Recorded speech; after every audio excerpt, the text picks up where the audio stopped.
യേശു അവനെ നോക്കി പറഞ്ഞു, നീ യോഹന്നാന്റെ പുത്രനായ ശിമിയോനാണ്. കേപ്പ, പാറ എന്ന് നീ വിളിക്കപ്പെടും.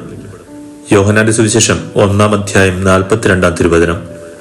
ഈശോയിൽ പ്രിയപ്പെട്ടവരെ, ഇത് നമ്മൾ ഈശോ പത്രോസ്ലിഹായെ നോക്കി പറഞ്ഞ വാക്കുകളാണ് ധ്യാനിക്കുക.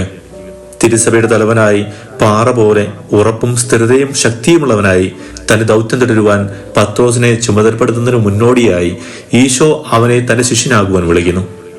എന്നാൽ പത്രോസ് തന്റെ ജീവിതത്തിൽ പതറിപ്പോയ പല അവസരങ്ങളും ഉണ്ടായിട്ടുള്ളതായി നമുക്കറിയാം.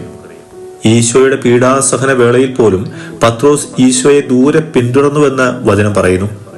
സ്നേഹമുള്ളവരെ, നമ്മയെല്ലാം വിശുദ്ധിയിലേക്ക് വിളിച്ച് തമ്പുരാനോട് വിശ്വസ്തരായിരിക്കണമെങ്കിൽ നമ്മൾ അവിടുത്തോട് എപ്പോഴും അടുത്തായിരിക്കണം. നമ്മൾ ഈശോയിൽ നിന്നും അകന്നുപോയാൽ നമ്മുടെ ജീവിതത്തിന്റെ യഥാർത്ഥ ലക്ഷ്യം മറന്നു ജീവിക്കുന്നവരായി നാം മാറും. നമ്മുടെ കുറവുകളും പരിമിതികളുമെല്ലാം അറിഞ്ഞുകൊണ്ട് തന്നെയാണ് ഈശോ നമ്മെ സ്വന്തമാക്കുവാൻ ആഗ്രഹിക്കുന്നത്. നമ്മെക്കുറിച്ചുള്ള അവിടുത്തെ പദ്ധതികൾ പൂർത്തിയാക്കുന്നതിനുള്ള ശക്തിയും കൃപകളും അവിടുന്ന് നമുക്ക് പ്രദാനം ചെയ്യും എന്നുള്ള ആശ്രയബോധത്തോടെ ദൈവത്തിൽ ദൃഷ്ടികൾ ഉറപ്പിച്ചുകൊണ്ട് നമുക്ക് മുന്നോട്ട് പോകാം. ദൈവം നമ്മെ സമൃദ്ധമായി അനുഗ്രഹിക്കട്ടെ.